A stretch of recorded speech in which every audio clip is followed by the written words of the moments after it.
Hemorragia digestiva. La hemorragia digestiva constituye un problema clínico importante, siendo una causa frecuente de hospitalización, con una mortalidad en su presentación aguda de aproximadamente un 10-14%. Su estudio y tratamiento requiere un abordaje multidisciplinario en el que se encuentran implicados gastroenterólogos, endoscopistas, cirujanos y radiólogos. Las hemorragias digestivas son autolimitadas en el 80% de los casos, requiriendo únicamente tratamiento médico de soporte, aunque la persistencia de la misma supone un reto diagnóstico para localizar el lugar del sangrado y determinar si es posible su causa.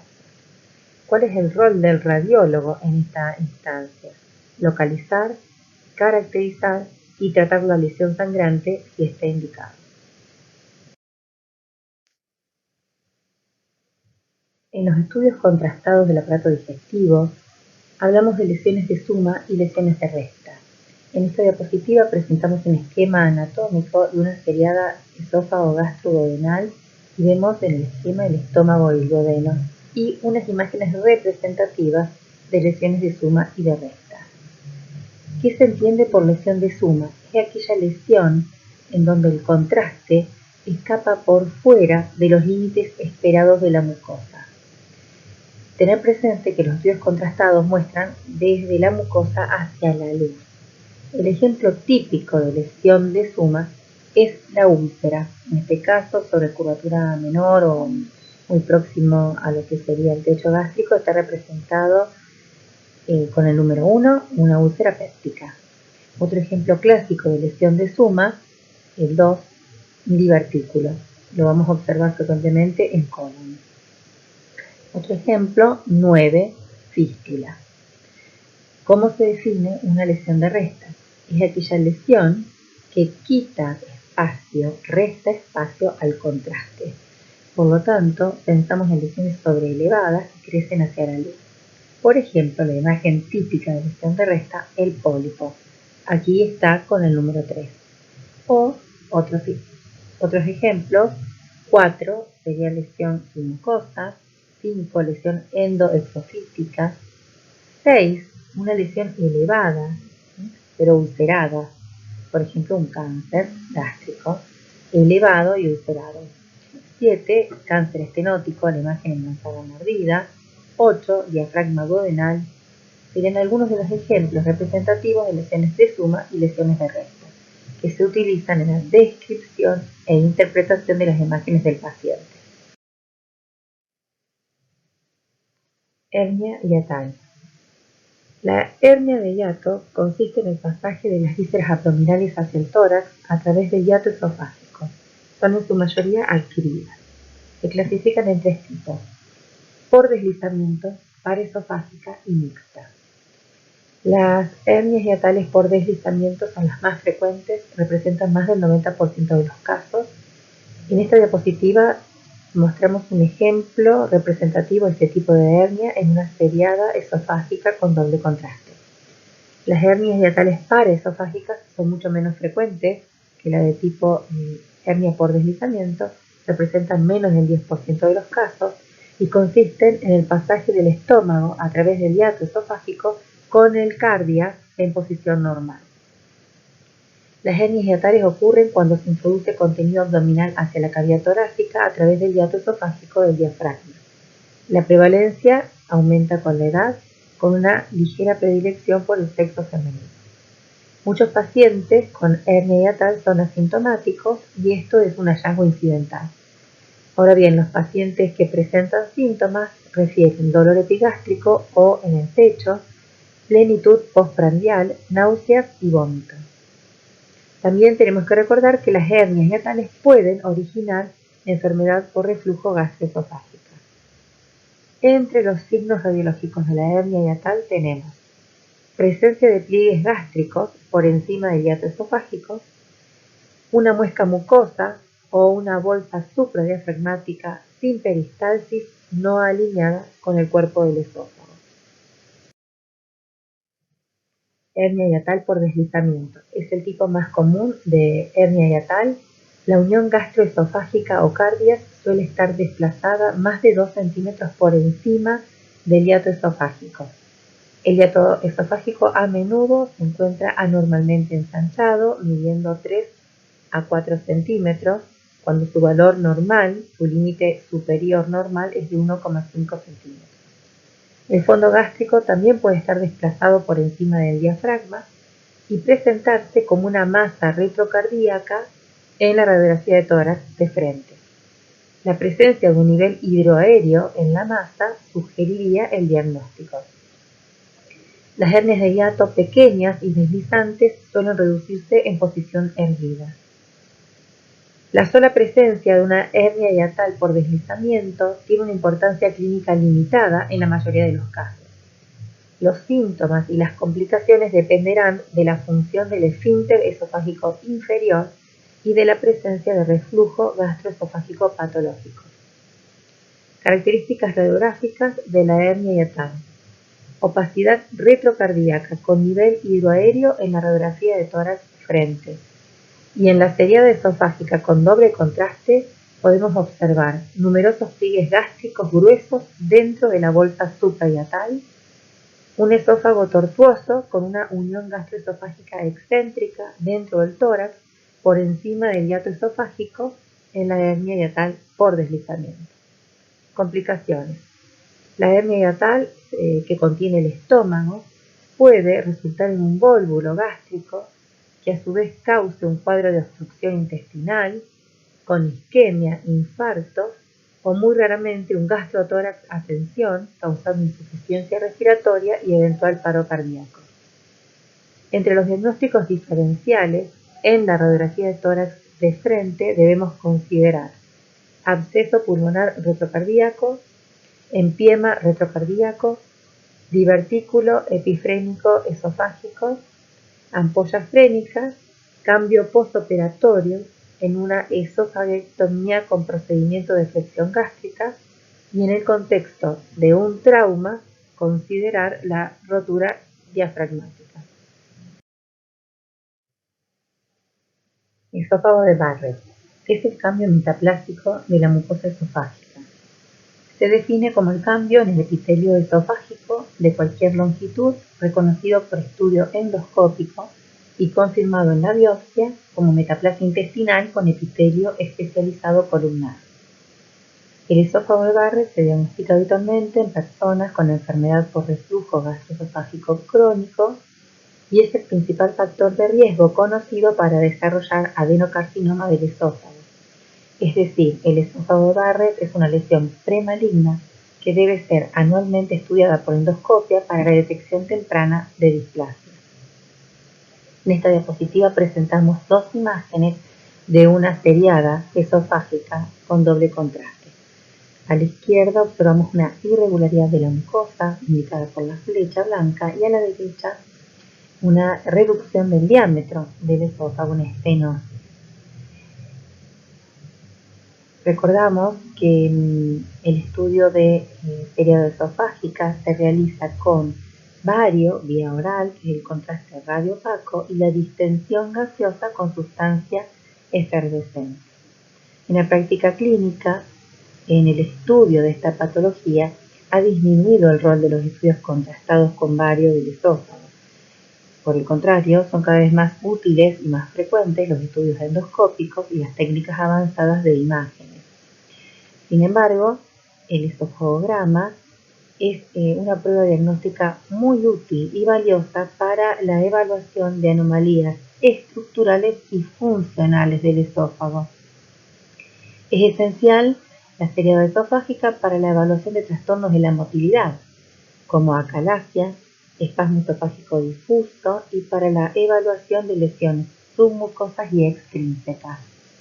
¿Cómo se observa el esófago en una seriada esofágica doble contraste? Bueno, es un órgano tubular y muestra perfectamente los pliegues de la mucosa normal, que son longitudinales, delgados, paralelos y uniformes.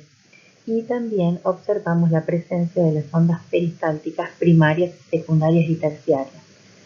Recordar que los pliegues son elevaciones de la mucosa, entonces son estas imágenes lineales radiolúcidas, paralelas, el número de 3 o 4, y el bario se retiene en el valle entre dos pliegues adyacentes. También la seriada esofágica permite descartar el reflujo gastroesofágico si no se observa la regurgitación del bario a través del cardio. En cuanto a los signos radiológicos de la enfermedad por reflujo gastroesofágico, tenemos la estenosis. El reflujo gastroesofágico es la causa más frecuente de estenosis en el esófago distal. En los estudios varitados vemos una estenosis corta de 1 a 4 centímetros de longitud, como vemos en la imagen de la derecha, concéntrica, de bordes lisos, de localización en el tercio inferior del esófago, casi siempre por encima de una hernia hiatal, y asociado a una dilatación esofágica proximal. Indicado por la flecha blanca en la imagen de la derecha, el área de reducción del diámetro del esófago. Esto plantea diagnóstico diferencial con otras causas de estenosis, como por ejemplo la estenosis cáustica por la ingesta accidental o intencionada de ácidos o bases fuertes, la esofagitis por radiación, la esofagitis eosinofílica idiopática, la estenosis neoplástica y diferenciarlo de una onda peristáltica. Las úlceras también pueden observarse a nivel de la mucosa como una irregularidad, como pequeñas lesiones de suma que retienen el bario. Cáncer de esófago. El cáncer de esófago es un tumor relativamente poco común. Los pacientes presentan síntomas de disfagia creciente que progresan de alimentos sólidos a líquidos. Entre los factores de riesgo tenemos al tabaquismo y el consumo de alcohol. Si repasamos la histología y recordamos el tipo de epitelio presente en la mucosa esofágica, inferimos que el carcinoma epidermoide o carcinoma de células escamosas es el más común, 80-90% de los casos, y la localización más frecuente, el esófago medio. Ante una lesión neoplásica localizada en el tercio distal del esófago, pensar en el adenocarcinoma desarrollado sobre un esófago de Barrett. En cuanto a los signos y síntomas, los pacientes refieren disfagia creciente, empeoramiento del reflujo, ronquera y tos. El cáncer de esófago puede sospecharse a través de una seriada esofágica o en un estudio de deglución de bario, o diagnosticarse a través de endoscopia y biopsia. La seriada esofágica permite evaluar la obstrucción o la presencia de una fístula a órganos vecinos y aporta información para planificar el tratamiento. La radiografía de tórax permite demostrar la presencia de metástasis pulmonares. La tomografía es utilizada para estadificar y detectar metástasis a distancia. Resumiendo, ¿cuál sería el rol de las imágenes en la evaluación de estos pacientes? Confirmar la presencia de un tumor como causa de los síntomas. Determinar la localización del tumor. Realizar una estadificación local a través de ecografía endoscópica. Determinar el grado de invasión en el espesor de la pared esofágica, por ejemplo, en la submucosa, y determinar la presencia de metástasis a distancia, estadificación mediante los estudios de tomografía.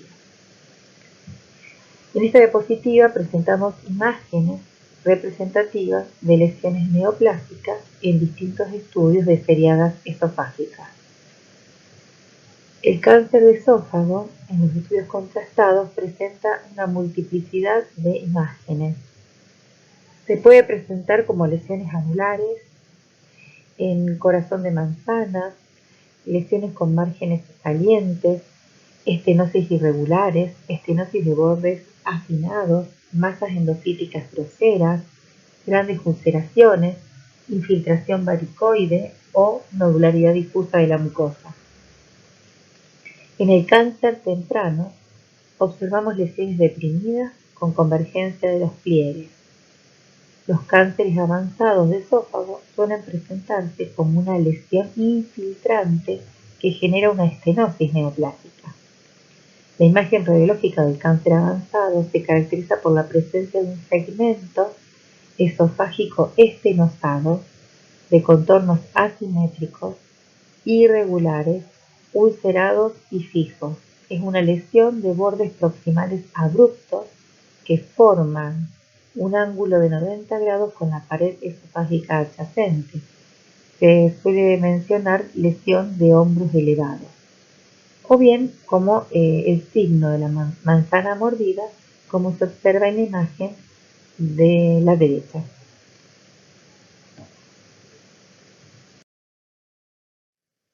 Úlcera péptica.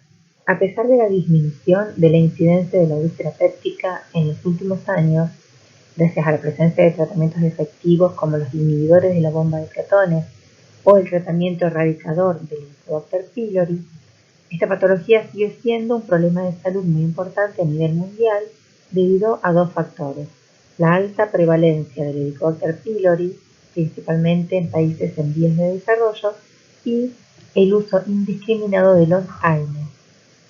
La forma de presentación varía en cada paciente y van desde la gastritis hasta la úlcera péptica. La seriada esófago-gastroduodenal es una de las técnicas disponibles para su evaluación y siempre tiene que ser realizada con doble contraste. La úlcera péptica del estómago y del duodeno representa el 98% del total de las úlceras. Es una enfermedad crónica que resulta del desequilibrio entre la producción de ácido gástrico y los mecanismos protectores de la mucosa, los mecanismos de citoprotección gástrica.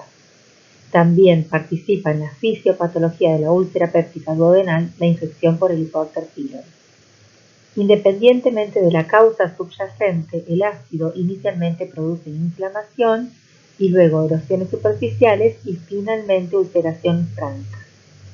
Entre los factores de riesgo tenemos infección por Helicobacter pylori, consumo de antiinflamatorios no esteroideos, corticoides, estrés, enfermedad fisiológica grave, por ejemplo, admisión en unidad de cuidados intensivos, síndrome de Zollinger-Ellison.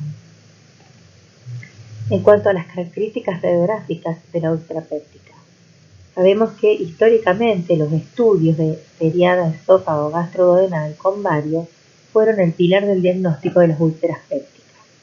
En la actualidad, la endoscopia en la mayoría de los centros de salud ha reemplazado en gran medida a los estudios contrastados, ya que además del diagnóstico permite la toma de biopsia y el estudio posterior histopatológico y microbiológico de la muestra. También tenemos que tener en presente que en el contexto de un abdomen agudo, la tomografía es la modalidad de elección para evaluar a un paciente con dolor abdominal agudo y poder detectar así la lesión sangrante o responsable del cuadro clínico.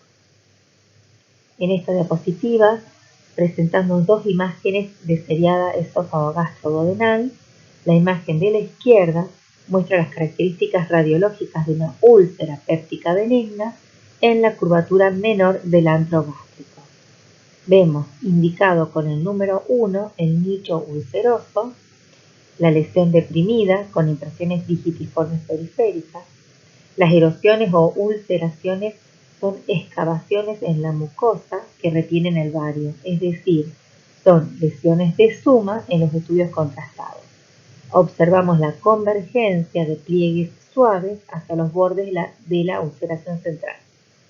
Con el número 2 y la flecha estamos indicando el rodete edematoso. En la imagen de la seriada esófago-gastroduodenal doble contraste de la derecha, estamos indicando con la flecha la línea de Hampton, producida por el edema periulceroso.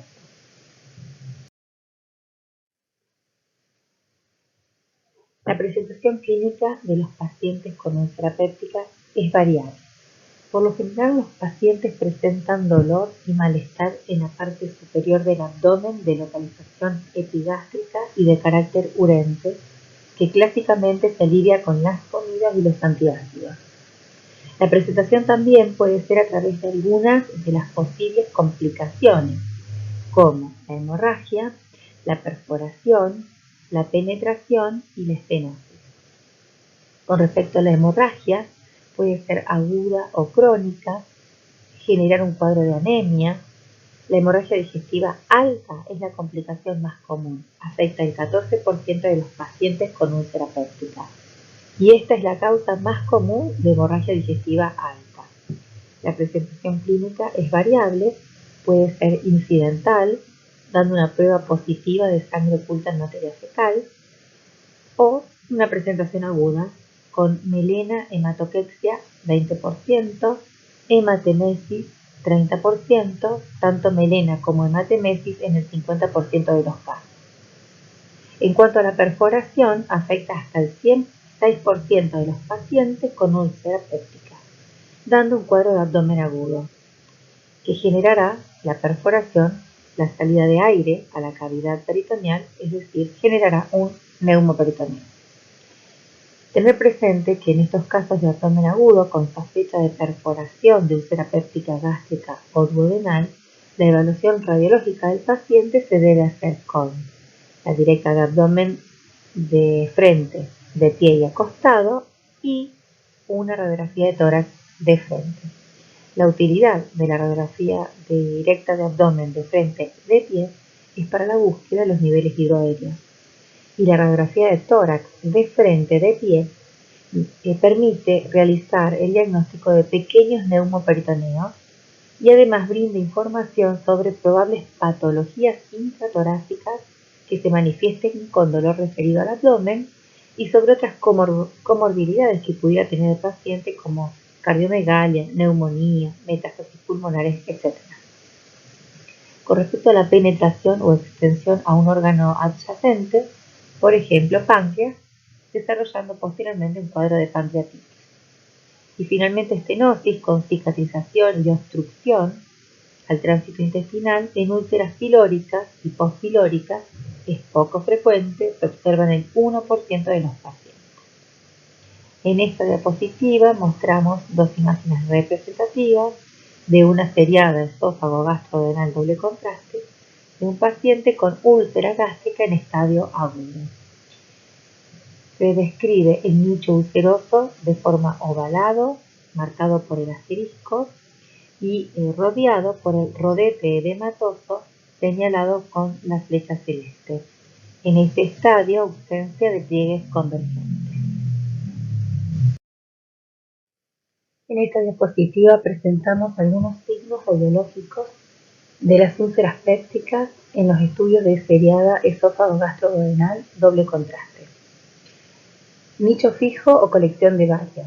En la imagen de la izquierda observamos la imagen típica de una úlcera benigna, indicado con la flecha blanca pequeña, el nicho fijo o colección de varios, que no cambia de tamaño o localización, que es la típica lesión de suma que retiene el vario. Las úlceras que se ubican en zona de declive en la pared posterior se las suele observar rellenas total con varios. Cuando una úlcera se vacía durante el estudio, el vario se escapa y la misma aparece como un anillo radioopaco. Las úlceras en zona no declive, como por ejemplo las localizadas en la pared anterior, se rellenan con vario cuando el paciente se coloca en posición de decúbito prono y se efectúa compresión. En la misma imagen estamos señalando con la flecha roja pliegues radiolúcidos, la sobreelevación de la mucosa se observa radiolúcido, pliegues convergentes a los bordes del nicho ulceroso. Signo del anillo. Signo visible también en los estudios de seriada esófago gastroduodenal con doble contraste. El dibujo de los márgenes de un nicho ulceroso no relleno de vario, visto de frente, tiene el aspecto de un anillo blanco radiopaco. La imagen de la derecha muestra el signo de la elipse indicado con la flecha. Es un signo que permite diferenciar una úlcera de una imagen de suma no ulcerosa, por ejemplo, un divertículo. Cuando la colección de vario es elíptica, la orientación del eje largo es un indicador del origen de la lesión. Si es paralelo a la luz, indica úlcera. Si es perpendicular, representa una lesión no ulcerosa.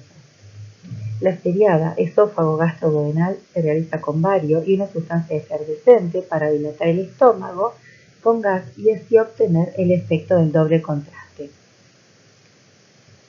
La flecha está indicando una úlcera pilórica visible como una imagen de suma de forma elíptica irregular cuyo eje mayor es paralelo a la mucosa o luz antral.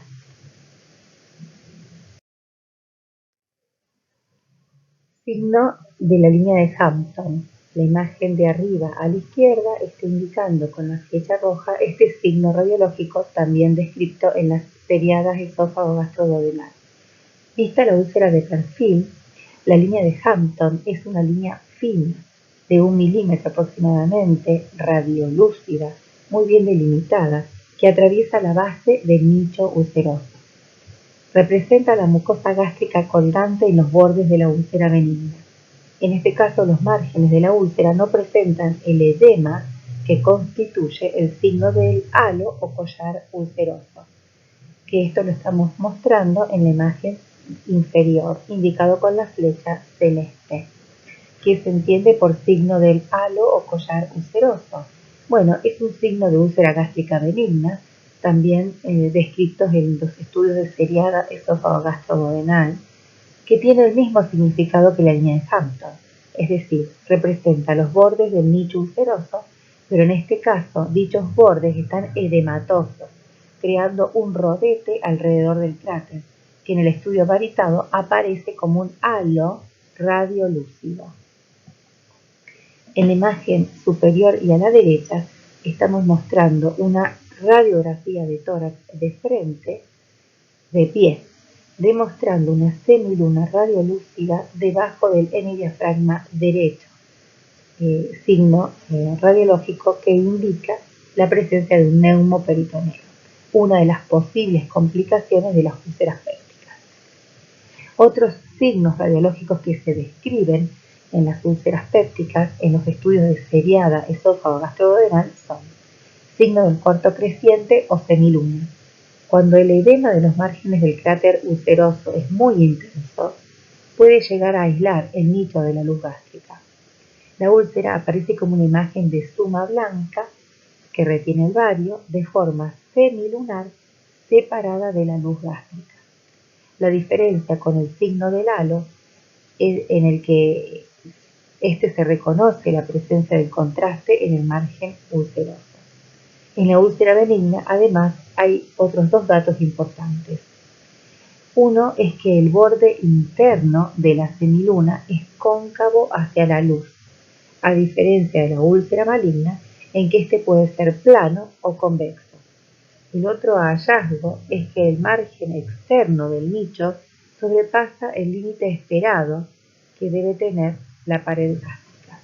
Es decir, si trazamos una línea desde un borde a otro del rodete ulceroso, la imagen de suma de bario del nicho ulceroso queda por fuera de esa línea del borde esperado de la mucosa. En cambio, en un nicho ulceroso maligno, el borde interno del nicho es convexo hacia la luz gástrica y el margen externo queda dentro del borde esperado de la mucosa gástrica, signo del menisco de Karman. En esta diapositiva presentamos dos casos de seriada esófago-gastroduodenal doble contraste. La imagen de la izquierda corresponde a una úlcera péptica benigna y la imagen de la derecha a una imagen con las características de un cáncer ulcerado gástrico. El signo del menisco de Karman. Signo de úlcera gástrica maligna en el estudio varitado. En la proyección lateral realizada con compresión, la úlcera presenta un aspecto semicircular o con forma de menisco. El borde interno del contraste atrapado dentro de la úlcera es convexo hacia la luz, aunque puede ser plano, a diferencia del signo del cuarto creciente o semiluna de las úlceras gástricas benignas, en las que el borde interno es cóncavo hacia la luz. El borde externo del nicho ulceroso no supera el límite esperado de la pared gástrica, o el borde externo del nicho queda por dentro del borde esperado de la mucosa gástrica en las úlceras malignas.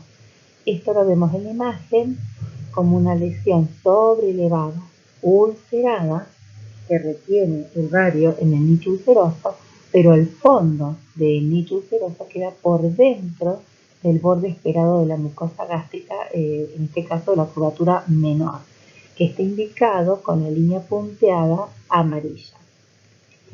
Pliegues irregulares, fusionados, amputados, en forma de clava, que se introducen dentro del nicho ulceroso, marcado por las flechas rojas, son otra característica de las úlceras malignas.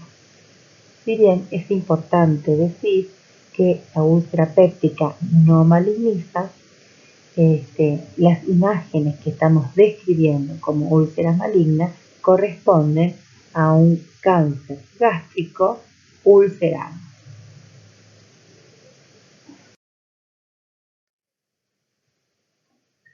Los estudios de seriada esófago-gastrodenal permiten demostrar hasta un 80-90% de los nichos ulcerosos con una técnica correcta y doble contraste.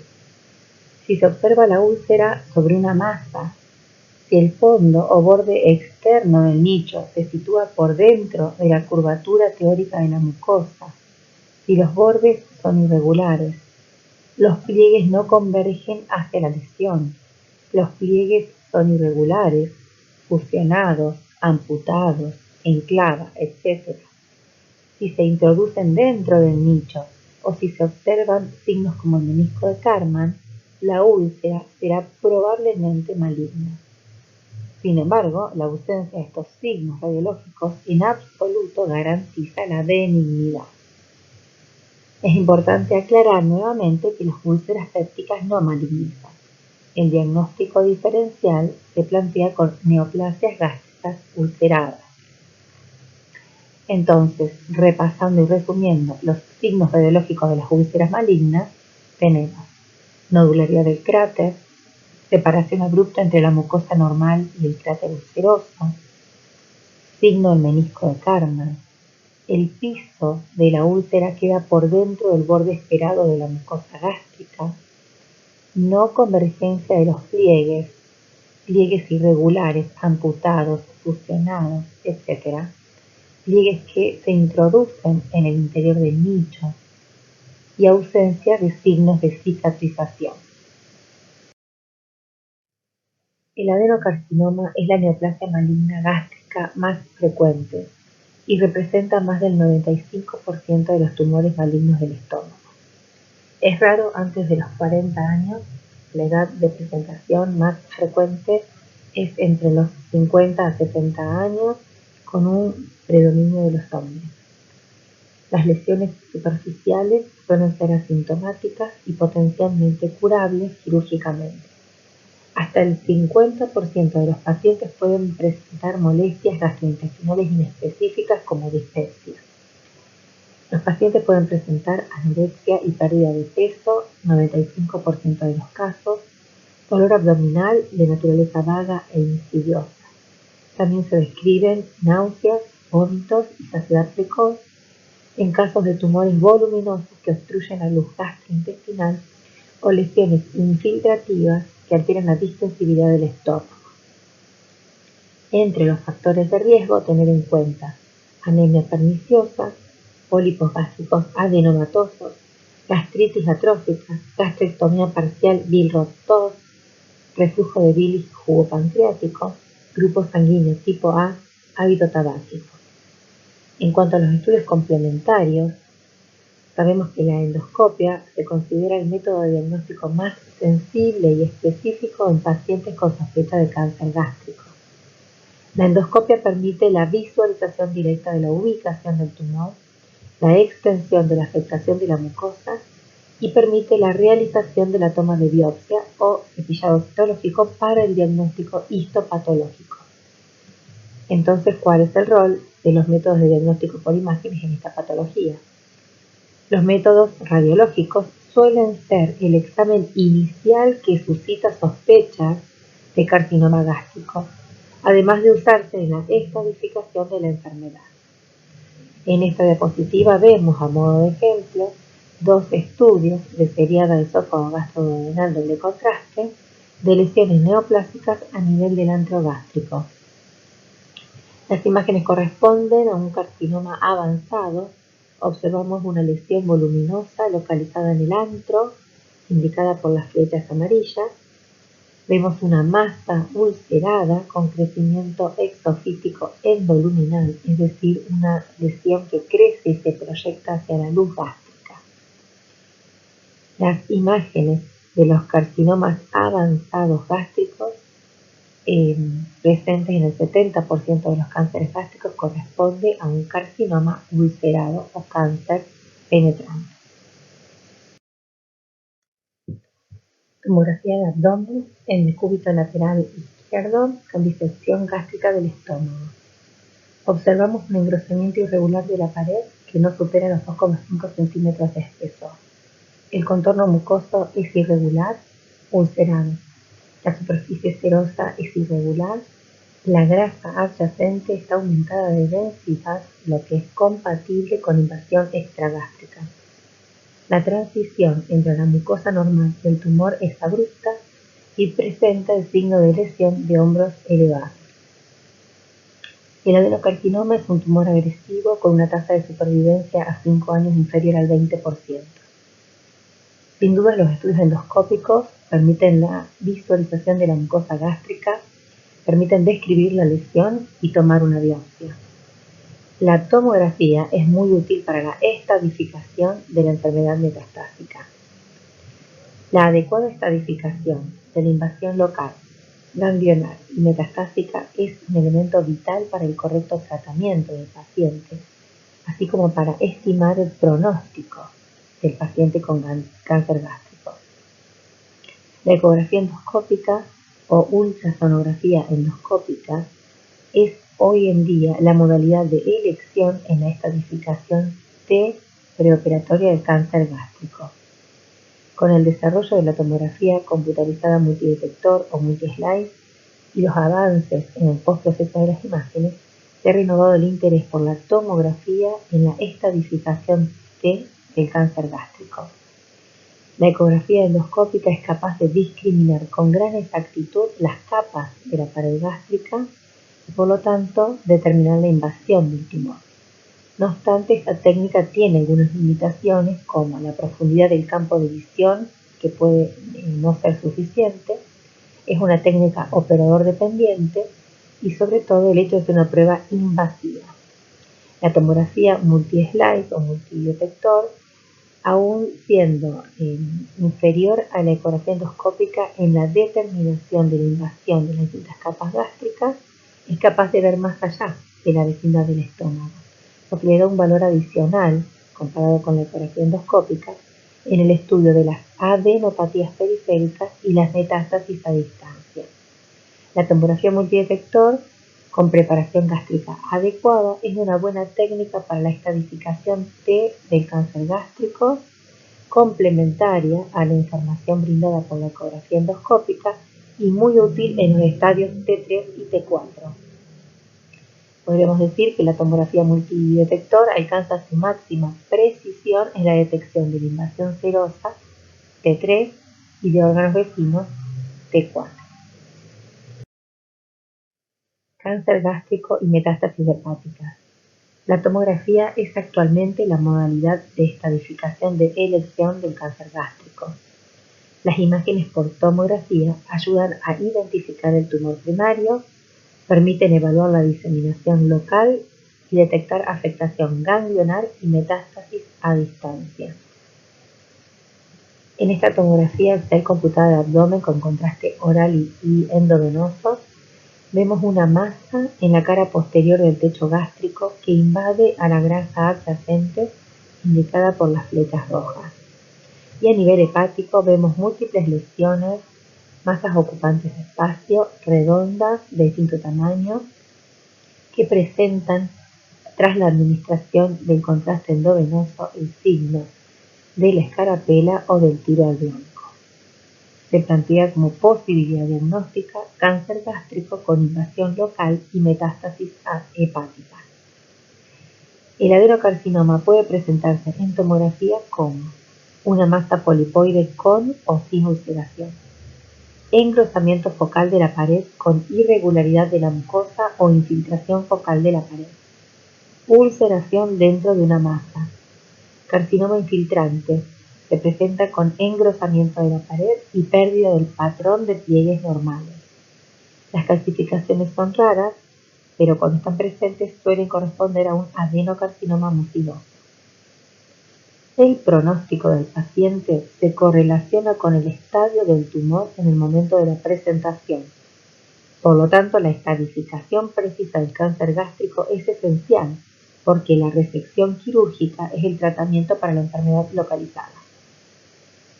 Ante una imagen como esta, debemos plantearnos los siguientes diagnósticos diferenciales: linfoma gástrico, metástasis gástrica, tumor del estroma gástrico, GIST, tumor carcinoide, gastritis, úlcera gástrica, enfermedad de Menetrier, cambios secundarios por pancreatitis, por cambios inflamatorios extrínsecos.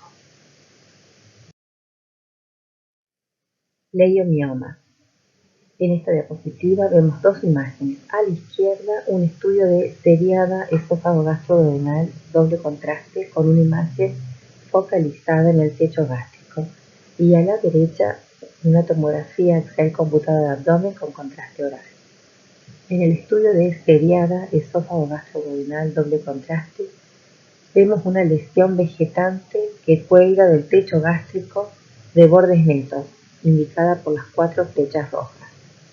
La imagen de tomografía de abdomen muestra un defecto de relleno en el techo gástrico, una masa sólida, bien definida, con contornos lisos y con realce al contraste endovenoso poco homogéneo.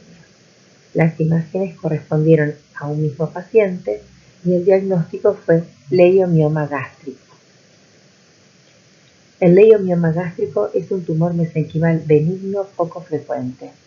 Se originan en la musculatura propia o la lámina muscular de la mucosa del estómago.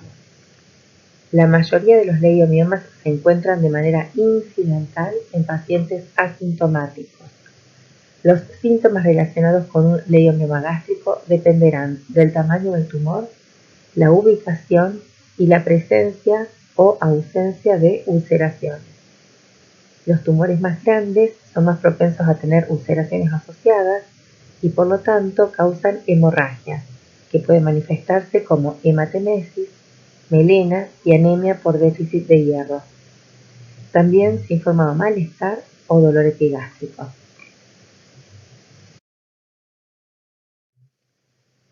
Colon por enema doble contraste, imagen focalizada en fosa ilíaca izquierda a nivel del colon sigmoide.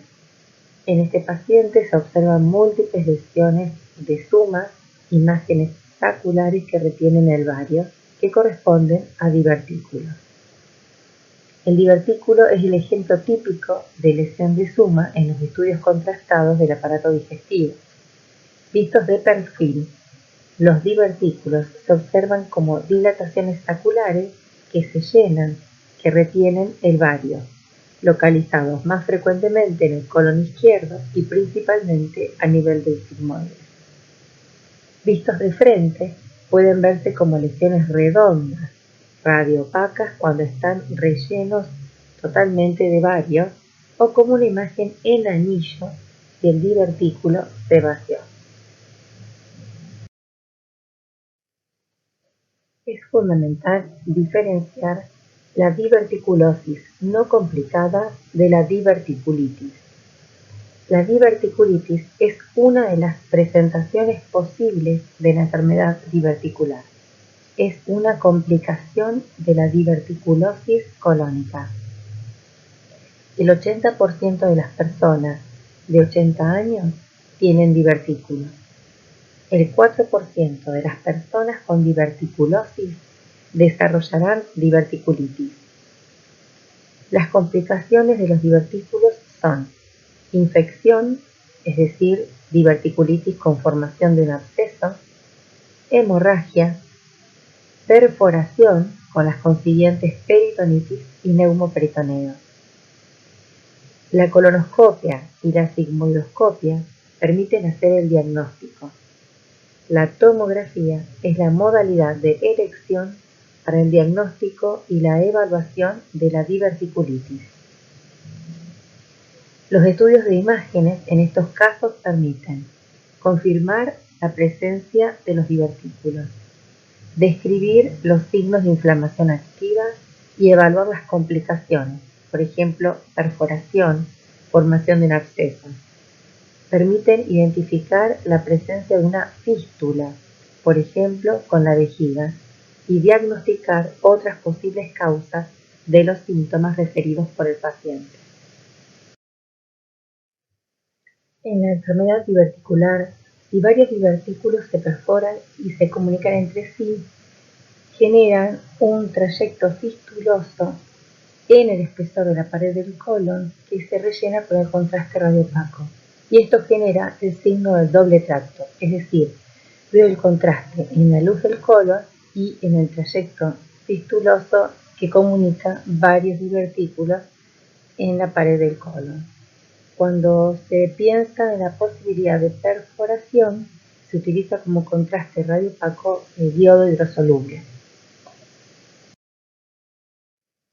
La tomografía es la modalidad de elección para el diagnóstico y la estratificación de la diverticulitis colónica. La tomografía es muy útil para poner en evidencia la afectación pericólica de la diverticulitis sigmoidea, desde el estadio de inflamación hasta el absceso pericólico. Signos de tomografía en diverticulitis. El signo más constante es el engrosamiento o inflamación de la grasa pericólica, presente en el 98% de los casos. Los divertículos son visibles en más del 80% de los casos. El engrosamiento de la pared cólica en más de 4 milímetros está presente en el 70%, observándose un absceso pericólico o a distancia en cerca de la mitad de los casos. La tomografía permite evaluar la severidad de la diverticulitis, la formación de abscesos o la visualización de contraste o gas extracolónico. Es muy demostrativa para el diagnóstico de las fístulas, especialmente sigmoideo-vesicales, apreciándose la asociación de divertículos e engrosamiento paralelo de la pared cólica y de la pared vesical y presencia de gas en la vejiga.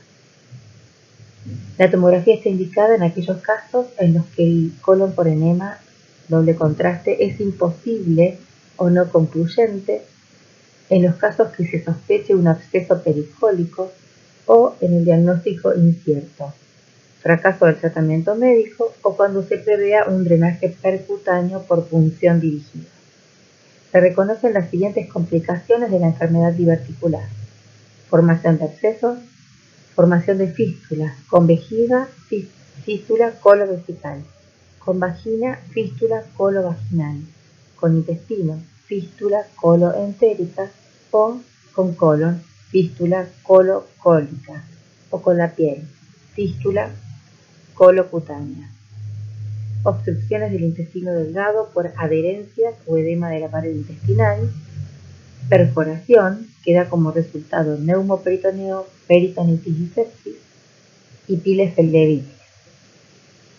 En esta imagen de tomografía axial a nivel de la pelvis vemos una colección focal a la izquierda de la vejiga y útero. Es una lesión redonda con contenido hipodenso y nivel hidroaéreo. La pared gruesa que refuerza el contraste endovenoso. Lesión compatible con absceso. Entre los diagnósticos diferenciales tenemos presente carcinoma colorectal, apendicitis aguda, colitis isquémica, colitis pseudomembranosa, enfermedad inflamatoria intestinal, absceso tubo ovárico. La angiografía es la cateterización selectiva de los troncos arteriales viscerales digestivos que permite detectar extravasación del contraste al tubo digestivo, ver el sustrato patológico que lo provoca y es una excelente alternativa terapéutica. Es un procedimiento radiológico invasivo y cuyo propósito fundamental es detectar alteraciones en el sistema vascular en cualquier región del cuerpo. Este estudio ha quedado relegado a casos de hemorragia no detectable por estudios endoscópicos superiores o inferiores por origen en sitios no accesibles a la endoscopia como yeyuno e ilion, que ya han sido apreciados en estudios de medicina nuclear. En situaciones de urgencia por hemorragia que pone en peligro la vida del paciente por inestabilidad hemodinámica, como estudio preoperatorio para mapeo vascular y como parte de procedimiento intervencionista para tratar de detener el sangrado en pacientes con alto riesgo quirúrgico. Se realiza cateterismo selectivo de arterias del tubo digestivo utilizándose la técnica de punción percutánea descrita por Seldinger. La hemorragia digestiva baja no requiere preparación del paciente. La angiografía es una técnica invasiva y no exenta de complicaciones. Presenta una baja sensibilidad en situaciones de sangrado intermitente. Requiere un débito mínimo, un sangrado activo de 0,5 mililitros por minuto para determinar la extravasación del contraste. El contraste que se utiliza, recordamos, es el yodo hidrosoluble. Es la técnica gold estándar en el diagnóstico de la hemorragia digestiva. Entre las indicaciones de los estudios angiográficos tenemos, después de una endoscopia negativa, como primera línea de examen en la hemorragia digestiva baja, alternativa eficaz en pacientes con sangrado activo en los que ha fracasado el tratamiento endoscópico y o quirúrgico. Signos angiográficos de hemorragia digestiva. Signo directo de sangrado. Visualización de la fuga de contraste. La extravasación del contraste hacia la luz intestinal es el signo patognomónico de sangrado activo gastrointestinal. Como ponemos en esta diapositiva a manera de ejemplo, en la angiografía mesentérica inferior de este paciente se ve la salida del contraste hacia la luz del sigmoide, indicado por la flecha roja. Signos indirectos de sangrado. Detección de pseudoneurismas, fístulas arteriovenosas, hiperemia de la pared del asa, neovascularización y extravasación del material de contraste hacia un espacio confinado. Algunas de las contraindicaciones de los estudios angiográficos. Presencia de aneurisma de aorta abdominal complicada por disección parcial o presencia de grandes trombos murales. Oclusión total de la aorta abdominal, enfermedad del Ehrich. Presencia de injertos aortoilíacos o aortofemoral. Presencia de prótesis de colocación percutánea y lesiones de arterias ilíacas por placas de ateroma que condicionen oclusión o estenosis que impidan la introducción de guías y catéteres. Se deben evaluar las arterias que irrigan al tubo digestivo como son tronco celíaco y arterias mesentéricas superior e inferior con todas sus ramas. El orden en que se realicen las inyecciones selectivas variará de acuerdo con la patología de base y las observaciones provenientes de estudios anteriores. Se debe contar con conocimientos sólidos de la anatomía radiológica vascular normal del tubo digestivo, así como sus variables anatómicas normales, para alcanzar la mayor confiabilidad con este procedimiento. ¿Qué se evalúa en una angiografía? Sitio de origen de las arterias, su trayecto y su calibre.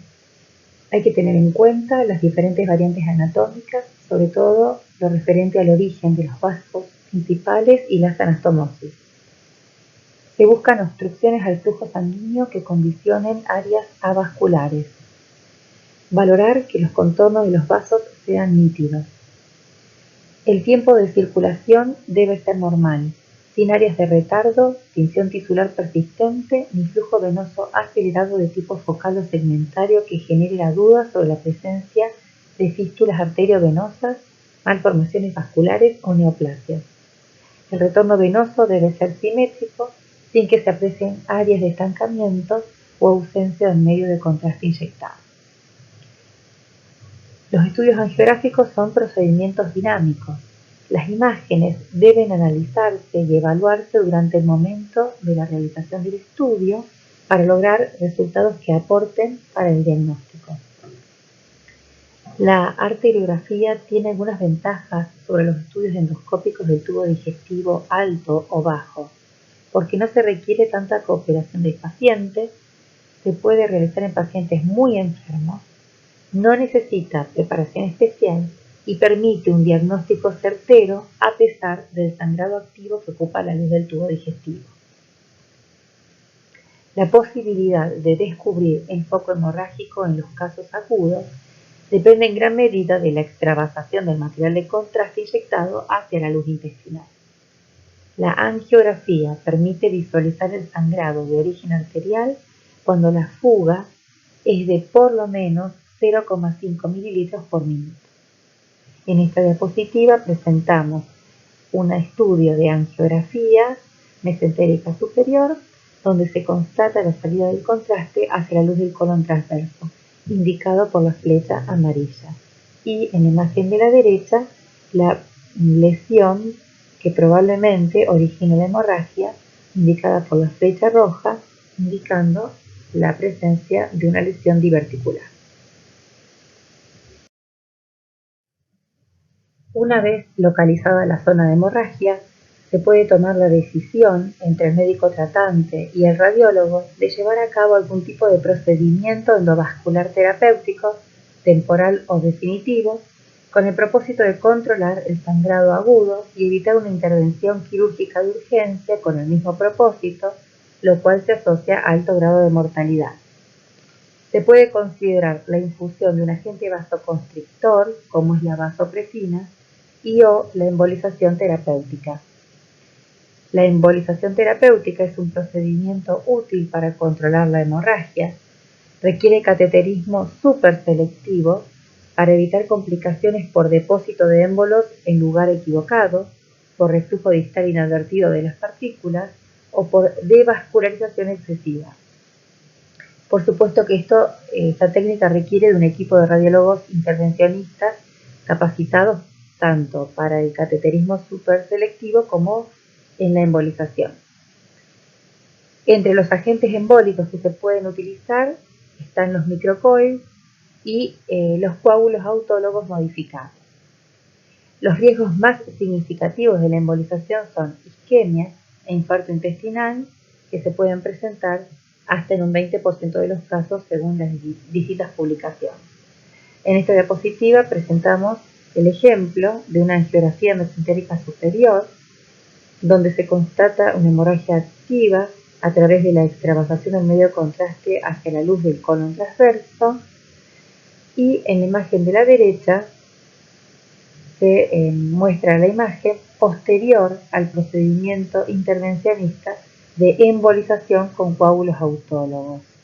La flecha roja indica el nivel de obstrucción de la arteria mesentérica superior que causaba la hemorragia. La medicina nuclear puede ser útil en los casos en que no se documentó el sitio de sangrado por endoscopia o que arrojó resultados inconclusos o que no pudo realizarse por cualquier razón.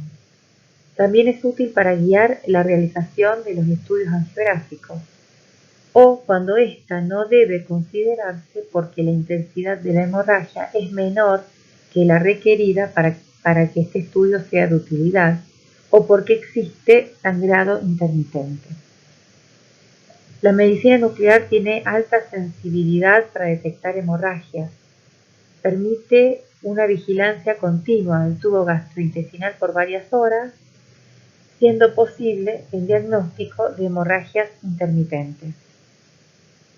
Es un procedimiento bien tolerado, fácil de realizar y no requiere preparación especial del paciente. Las técnicas más utilizadas para detectar el sitio de sangrado se basan en el uso de sulfuro coloidal marcado con tecnecio 99M y en los eritrocitos autólogos marcados in vivo con tecnecio 99M. Gammagrafía con hematíes marcados con tecnecio 99M. Detecta sangrados con débitos bajos de 0,1 a 0,4 mililitros por minuto.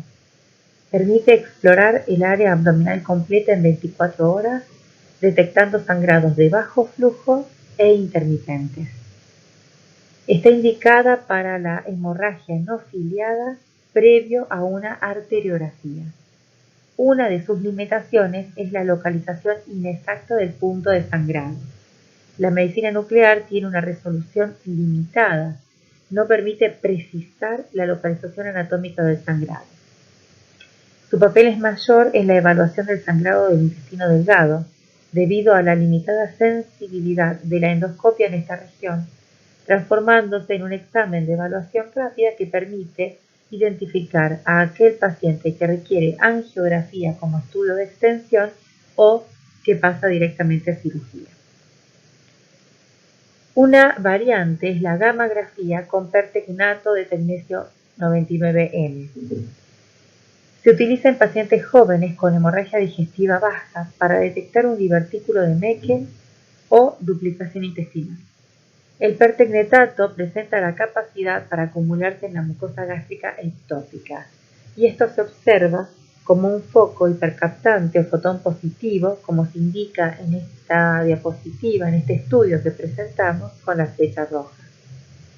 Hay que recordar que solamente el 60% de los divertículos de Meckel tienen mucosa gástrica ectópica.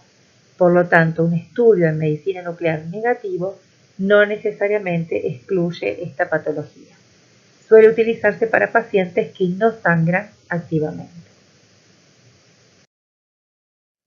Para ir finalizando, unas palabras sobre la evaluación de la hemorragia digestiva de un paciente por angiografía por tomografía en equipos de tomografía multidetector y la colonoscopia virtual. La tomografía multidetector permite estudiar todo el abdomen en pocos segundos y todo el árbol vascular. Es una técnica no invasiva, rápida, cada vez más accesible a los pacientes. No requiere preparación especial del paciente. Permite una detección y localización de la hemorragia digestiva aguda con una sensibilidad del 90% y una especificidad del 99% aproximadamente. Detecta un flujo mínimo de sangrado del orden de 0,3 mililitros por minuto. Es la técnica de primera elección en la hemorragia digestiva como método de screening.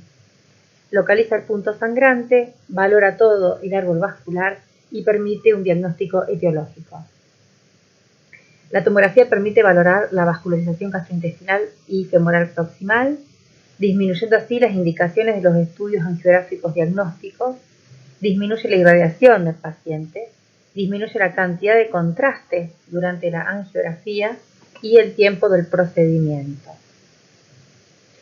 Para el diagnóstico de sangrado gastrointestinal por tomografía, existen signos indirectos y directos.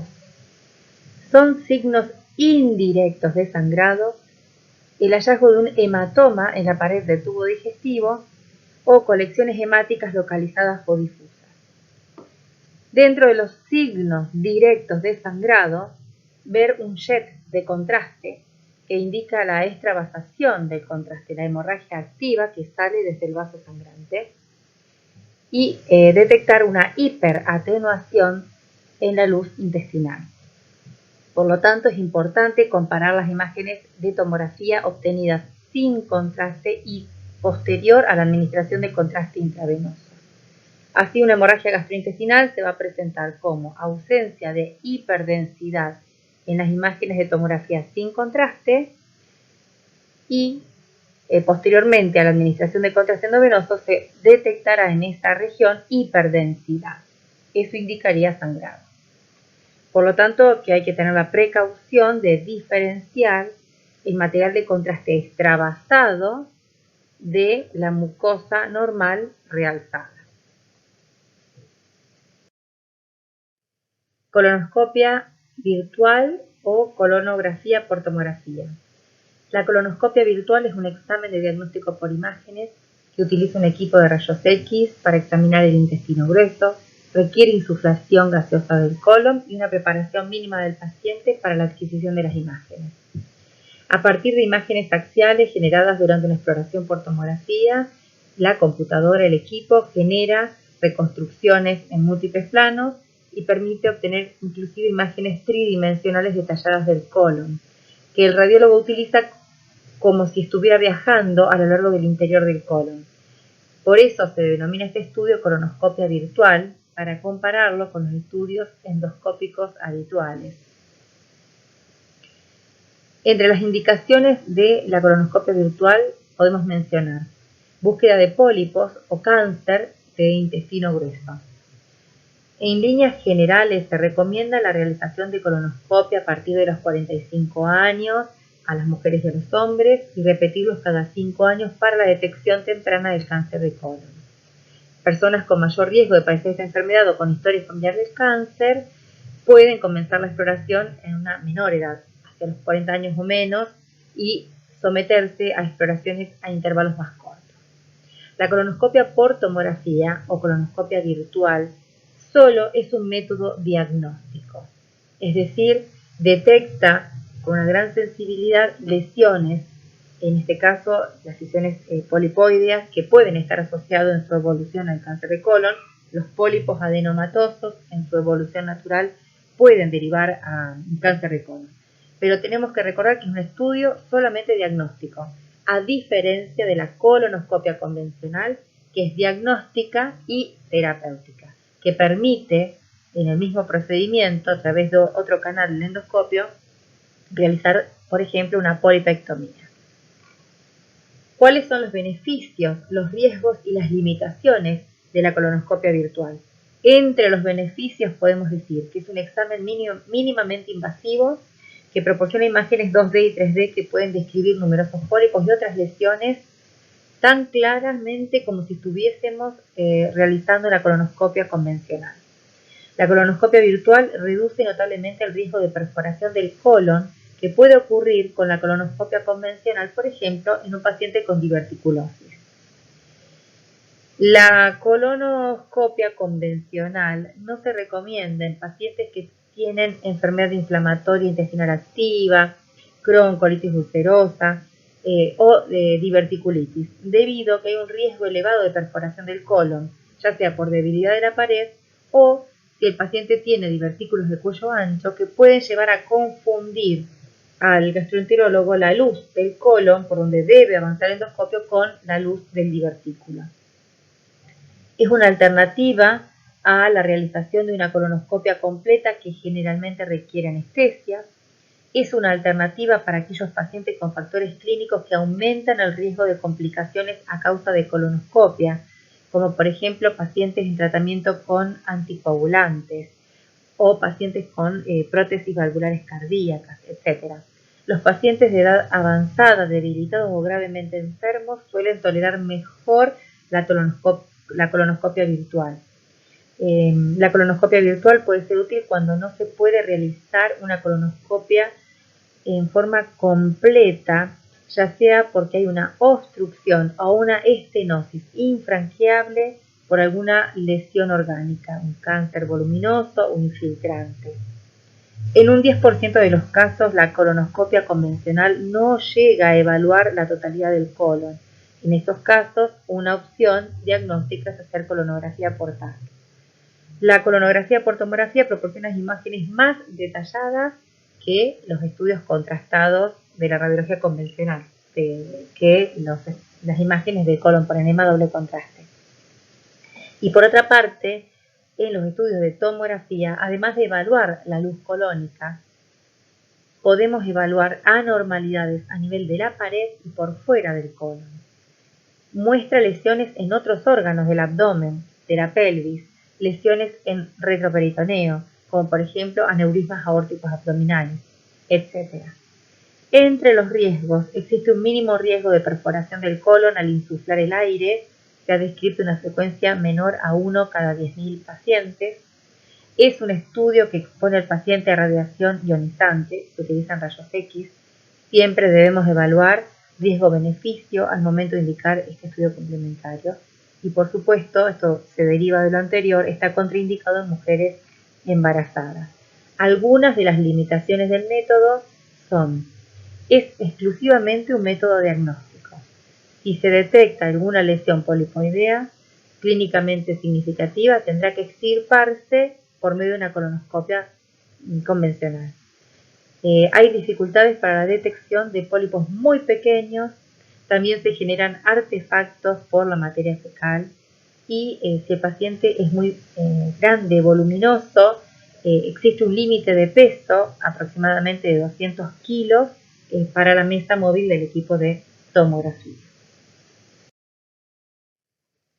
Para finalizar y a manera de conclusión, diremos que el manejo integral del paciente con hemorragia digestiva es un desafío que involucra muchas especialidades médicas con el objetivo de corregir exitosamente la causa del sangrado y con esto preservar la vida del paciente. En esta última diapositiva presentamos la correlación entre los estudios de tomografía axial computada con contraste, colonoscopia y colonoscopia virtual o colonografía por tomografía en un paciente con diagnóstico de lipoma intestinal.